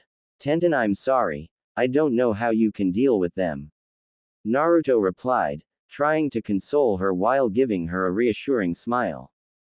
Guy ended the genjutsu with Lee and turned to the Naruto. "Young Naruto-kun, how would you like to train with us today?" Guy asked the blonde. The Jinchuriki winced at the idea, not wanting to spend any more time with the spandex duo. Even though he's weird, Guy-sensei is the best taijutsu user in Konoha. Tenten told him. "Sure," the blonde replied, changing his mind. "I was hoping someone could help me with my taijutsu, as it's one of my weak areas." Naruto added. The quartet headed towards training ground 9 where a long black-haired boy stood. The training ground was like Training Ground 11, except that it had dummies and was littered with weapons. I keep telling Tenten to pick up her weapons after she's done with them, but she never listens. Naruto thought in his head. Guy-sensei, I wish you would inform me and Tenten if you're going to be late. The boy said to Guy, annoyance evident in his tone. Naruto noticed that the boy oddly resembled Hinata. Most likely a Hyuga, seeing as the boy wore a khaki shirt and dark brown shorts. Bandages were wrapped around his right arm and right leg. The blue shinobi sandals on his feet completed the outfit. That was unyouthful of me, Neji. I'll be here on time from now on. If I'm not, I'll run 1,000 laps around Konoha on my hands. Guy announced, much to the disdain of the people nearby. Anyways, are we going to train? Neji inquired. I have clan matters I must attend to. The black-haired boy said, even though he had no such thing. It was the only possible way to escape the spandex duo. He finally noticed the blonde standing next to Tenten. What's he doing here? Guy smiled at Neji's question. This here is Naruto-kun, a friend of Tenten's and an equally youthful person. Naruto-kun, this is my other student, Hyuga Neji. Guy introduced the two. Hello, my name's Uzumaki Naruto, nice to meet you. Naruto greeted. Neji frowned and had a look of distaste. I see. You're the boy that is friends with Hinata-sama. The Hyuga male remembered. Naruto smiled, but Neji continued. No wonder. Trash tends to stick together. After all, fate dictates that they'll never amount to anything. Neji said, causing Naruto to fume. Hey, I don't care what you call me, but don't call my friends trash. The Jinchuriki roared. I have every right to call you whatever I please. Fate separates the winners from the losers. You're fortunate that a talented kunoichi like Tenten is even friends with you. A loser can only lick the ground of where the winner stands. Neji finished his monologue. Tenten was furious at her teammate for insulting her best friend. She was about to tell him off, but Lee intervened. Neji, in your eyes a loser will always be a loser, but with hard work anything can change. Lee advised. Neji smirked at the spandex boy. Lee, you were the dead last of our graduating class and you aren't able to mold chakra yet, you still persisted on being a shinobi. I'll admit that I no longer see you as trash, as your skills has grown since training with Guy-sensei. Neji admitted, causing Lee to smile at the acknowledgement. Neji would once again down his spirits. You're now the ground under my feet instead of the trash that rolls around. Naruto was mad. No, he was infuriated. Guy-sensei, can I spar with your student? The blonde requested as he desperately tried to control himself. Naruto's mind was raging to thrash the disgusting human being in front of him. Tenten put a hand on his shoulder. You might be good for an academy student, Naruto, but Neji was the rookie of the year. He's arguably the best of our generation. She warned. Naruto shrugged the hand off his shoulder and looked at Tenten, dead in the eye. Tenten, titles like Rookie of the Year don't matter out in the battlefield. I may be weak, but I'm not as weak as you think. The blonde refuted. Naruto turned away from her and stood opposite of Neji. Tenten was stunned by Naruto's words. She always sparred with him, so she knew how strong he was. Why didn't he understand that she was trying to protect him? Guy approached the two boys and stood in the middle. Naruto-kun, I thank you for being civilized and requesting a spar against my student instead of outright attacking him. Guy bowed in gratitude before standing back up. This is a spar, so there'll be no killing blows. The spar ends when I say so or when your opponent surrenders. Guy explained the rules of the spar. This is your last chance to surrender before I pummel you into the ground. Fate dictates that I'll emerge victorious. Neji smirked before getting into his Juken stance. The Jinchuriki chose not to comment and simply looked at Neji impassively. The outgoing Naruto was replaced as his serious side kicked in. Naruto was analyzing the male Hyuga like a book, trying to find a weakness to exploit. After deciding on a plan of attack, he unsealed his wakizashi from its scroll. Lee waited with anticipation for the spar to start, even though he was still feeling down from Neji's comments. Tenten sighed in defeat and just hoped the two wouldn't hurt each other too much.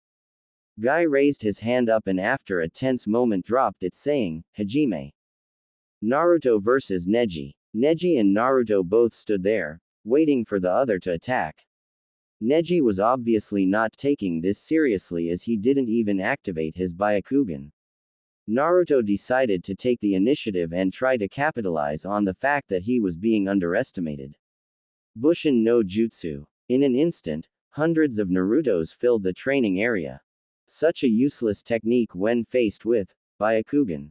Neji activated his Dujutsu and scanned the area. However, he was unable to find the real Naruto among the crowd. HMPH, he ran away as soon as he had the chance. The Hyuga concluded.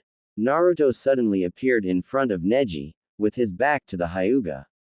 The only person that saw what had happened was Guy.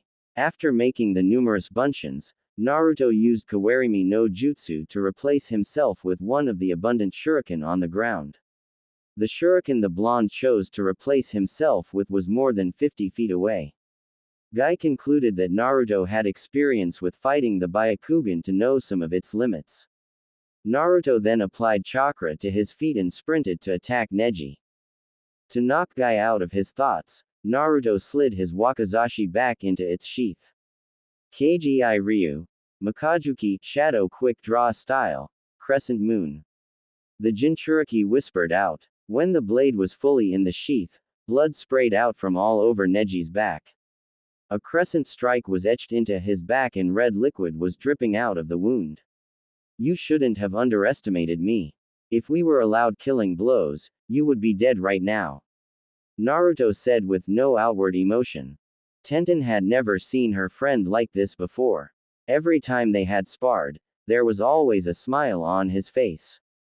Is this how strong he really is? Tenten thought while observing the spar. Neji panted before gathering his breath.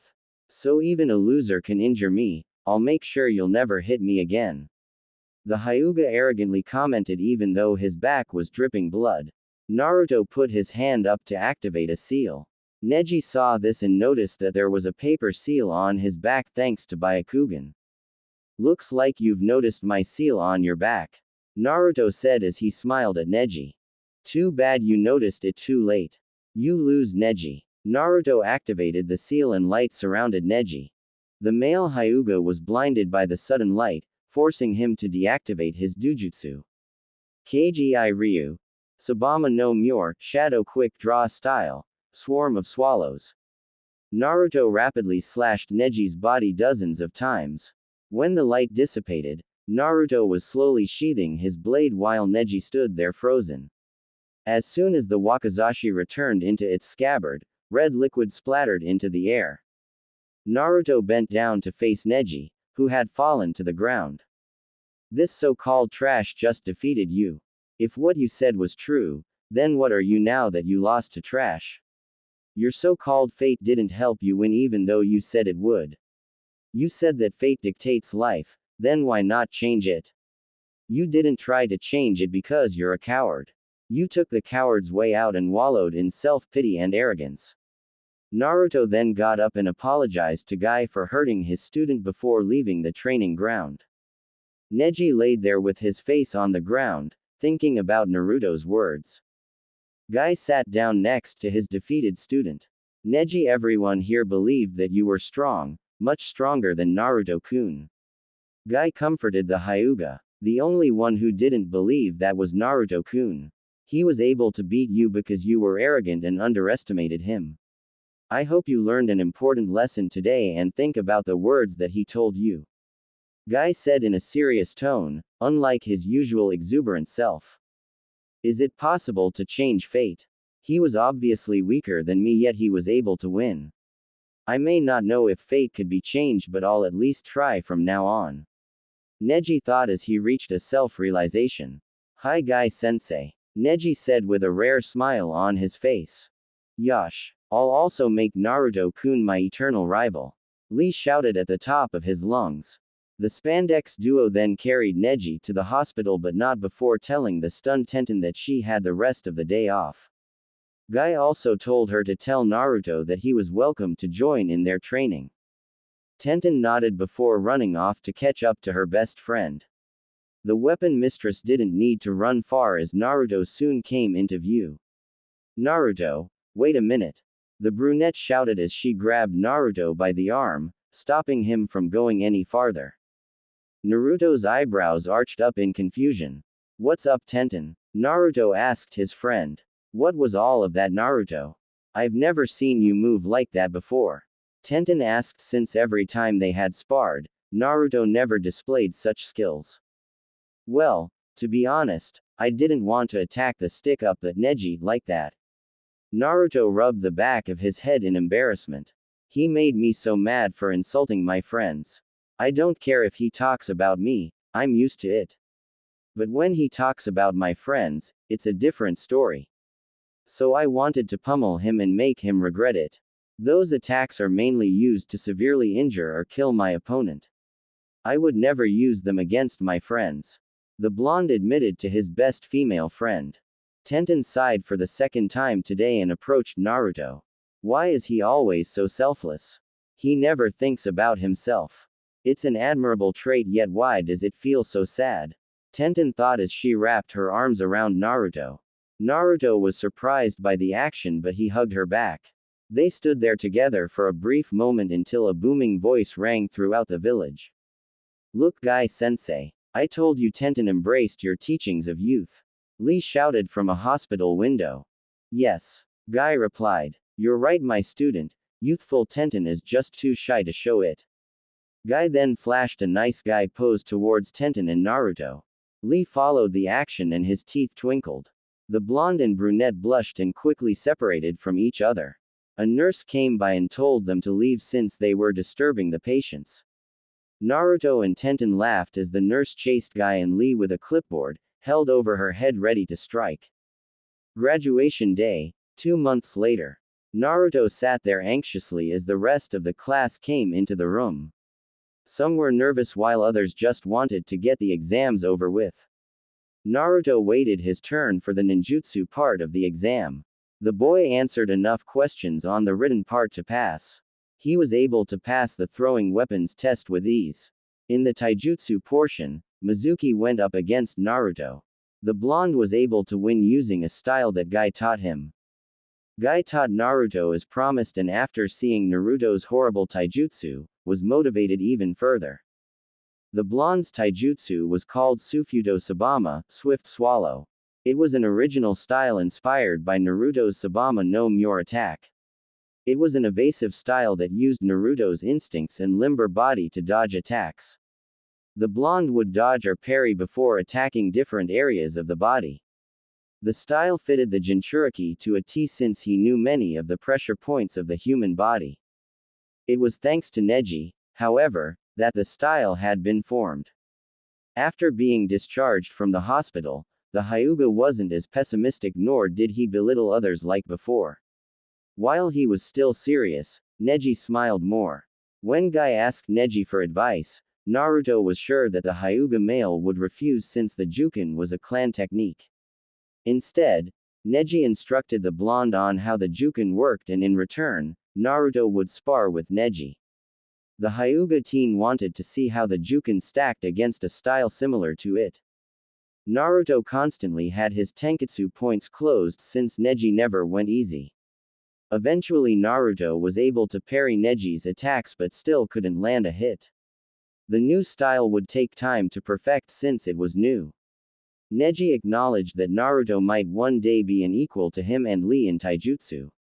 When the blonde used the Sufudo Sabama against Mizuki, it was the first time that he had ever landed a hit. This resulted in him sending Mizuki to the floor in pain. Mizuki was escorted to the hospital as everyone looked on in shock. Sasuke was seething with jealousy and demanded Naruto to teach him that style. Naruto refused since it was his own and he wanted to perfect it before teaching anybody. Sasuke didn't say anything as Naruto didn't outright refuse or accept to teach him. The Uchiha simply grunted and went back to brooding. The ninjutsu portion was the last part and it went in alphabetical order. Naruto was among the last in the room before his name was called. Alright Naruto, I need you to do the 3 basic academy justice. Iruka said. The two were the only ones in the room since Naruto had sent Mizuki to the hospital. Naruto used Kawarimi with a chair in the room and used Henge to turn into Iruka. He finished off the test with 50 bunchins. Iruka was beyond happy and congratulated Naruto before grabbing a Hitai 8. Naruto, if you would let me, can I put your Hitai 8 on you? Iruka asked his now ex-student. Sure sensei, by all means. Naruto replied with a grin. Iruka bent down and replaced Naruto's goggles with the Hitai 8. When he finished, small tears formed from his eyes. He hugged the boy tightly before releasing. I always believed that you could do it, I'm so proud of you. Iruka smiled as he wiped away the tears. Naruto, this time, embraced his teacher. Thank you for not hating me like everybody else, Iruka-sensei. I learned a lot from you, even though your lectures were boring. The blonde joked. The two shared a quick laugh and promised to meet at Ichiraku's another time. Naruto met up with his friends and they went to the Akamichis to celebrate their graduation.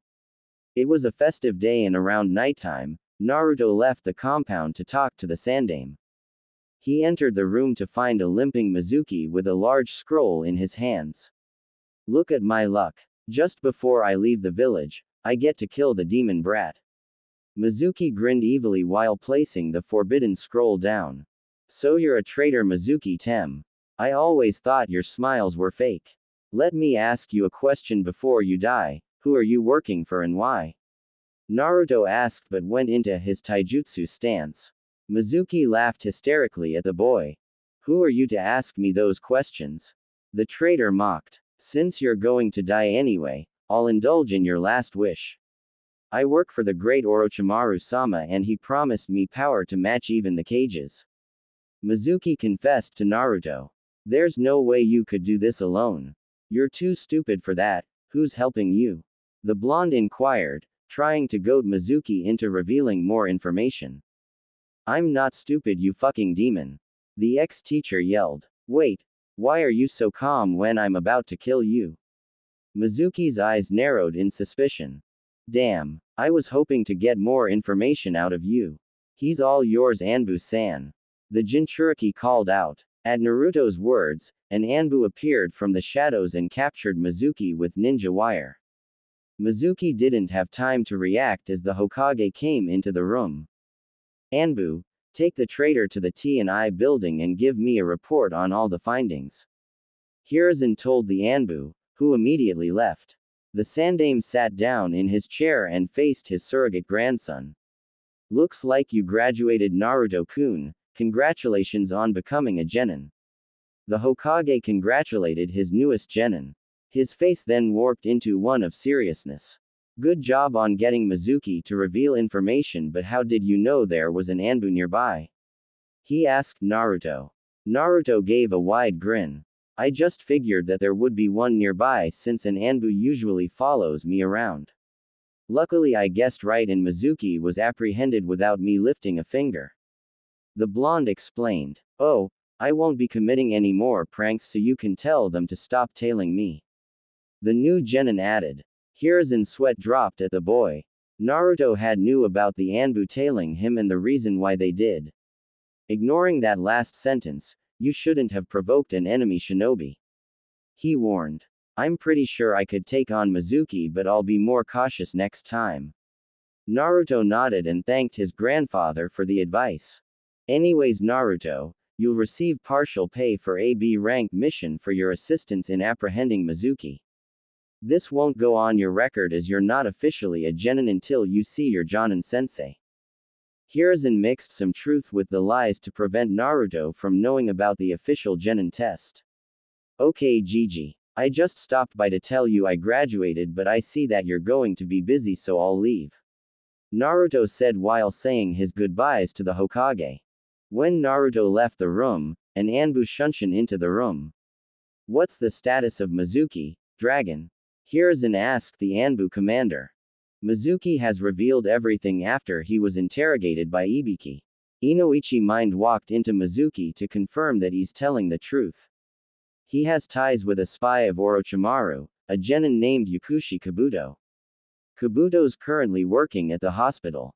We've also found a hideout that leads out of Konoha thanks to Mizuki.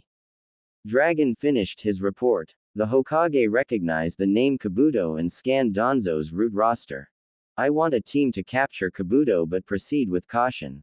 From Danzo's records, Kabuto was a former root Anbu, so he has at least Chunin skills. Take another team to investigate that hideout. The Hokage ordered. He had miscalculated, trusting in Danzo's papers. Hiruzen frowned that he allowed a mole to remain in Konoha. Dragon nodded and left to gather the teams. Hiruzen lit his pipe with a small fire jutsu. How did Kabuto infiltrate Konoha without anyone knowing? He even hid in broad daylight, yet no one suspected a thing. Is it possible that there's another traitor within our midst? The old man mused as he was left alone with a stack of paperwork. A week later at an unknown location. I've returned Orochimaru-sama. Mizuki was captured by Konohagakure. I was unable to assassinate him before he revealed your secrets. I wish for you to forgive me for this failure. Kabuto reported while bowing. His ash-gray hair was styled in a ponytail while the shinobi wore a high-collared purple shirt with matching pants. A flask was thrown across the room and impacted the wall next to Kabuto. I knew I should have killed that idiot when I had the chance. It'll be more difficult to infiltrate Konoha now that Sarutobi is on the lookout for us. Orochimaru raged and accidentally killed the specimen on the table. The Sanin's extremely pale skin glowed in the dark cave. The man's golden iris were able to strike fear in most beings. With purple markings around his eyes and fang-like teeth, it was appropriate to call him the Snake Sanin. Shit. I killed this fool. Orochimaru cursed, throwing the corpse to the side. This is unfortunate, but we'll need to push back our plans to invade Konoha. The invasion will happen sometime after the Chunin exams. Go and inform the Cage that the proposal is null and void because of complications. Also Kimimaro, I've a mission for you. Orochimaru barked out orders before turning to an equally pale-skinned male. 2 scarlet dots were marked on the male's forehead, proving him to be a member of the Kagaya clan. His white hair swooshed as he bent down to his knee. Is there anything I can do for you, Orochimaru-sama? Kimimaro asked his savior. I've heard of an interesting rumor out of Kusagakure. Apparently there's someone with abilities to heal people if bitten. I want you to find that person and bring them back here alive. They might be an interesting subject to test or a tool to heal my troops. Either way, take the rest of the Sound 5 with you and don't fail me, Kimimaro. The Snake Sanin ordered Kimimaro. Of course, Orochimaru-sama, your wish is my command. Kimimaro said before walking off. Sarutobi-sensei, your beloved Konoha will fall to me, and on that day I will kill you. Kukuku. Orochimaru laughed as he looked at the jars that contained the Sharingan eyes that he was going to implant in Danzo's arm. At the same time in Konoha, the academy graduates waited patiently for Iruka to come and announce who would be their teammates. Unknown to them, the Hokage and several Jonins were watching them interact through his crystal ball. After a few short minutes, the Jonins backed up and waited for the Sandaime to speak. You can now make your requests, if you have any. Hiruzen told the soon-to-be senseis. 3 people raised their hands. Those Jonins were Sarutobi Asuma, Hatake Kakashi, and Uehi Kurenai. I'll hear you out and decide whether to accept the request or not. The Hokage pointed to Kakashi first. I would like Uchiha Sasuke on my team as I'm the only one capable of teaching him the Sharingan. Kakashi said with an eye smile. The former Anbu captain was once again late to the meeting, forcing everyone to wait for him. I would like to request Hyuga Hinata on my team for personal reasons, Hokage-sama. Kurenai, the newest Jonin, requested. I want this generation's Ino Shika Cho. Asuma smirked as he ran a hand through his spiky black hair. The Sandaime's son had just returned from his service as a member of the 12 Guardian Shinobi. His attire consisted of a standard blue Jonin outfit. The main difference was that he had on a white sash with the kanji, Fire, written in red, tied to his waist. He had a goatee similar to his father. The younger Sarutobi was itching for a cigarette, but a quick glare from his former teammate, Kurenai, stopped him. Hiruzen pondered the requests for a moment. Kakashi's right, as he's the only one able to help Sasuke. I should put Naruto on that team and see if Kakashi recognizes his sensei's son. Kurenai could hopefully boost Hinata's confidence and train her to be a respectful kunoichi. Asuma, on the other hand, is just being lazy. He knows that it's tradition for a Sarutobi to be the sensei of each generation of Ino Shikacho. The Sandaime mused. Hiruzen scribbled names on a paper, detailing the teams and sensei. He sent an Anbu to give the parchment to Iruka. He then gave all the Jonins a scroll with information on their team. All requests are approved and you'll meet with your teams now. You're all dismissed except for Kakashi. The Hokage announced. As the Jonins funneled out of his room, Hiruzen T.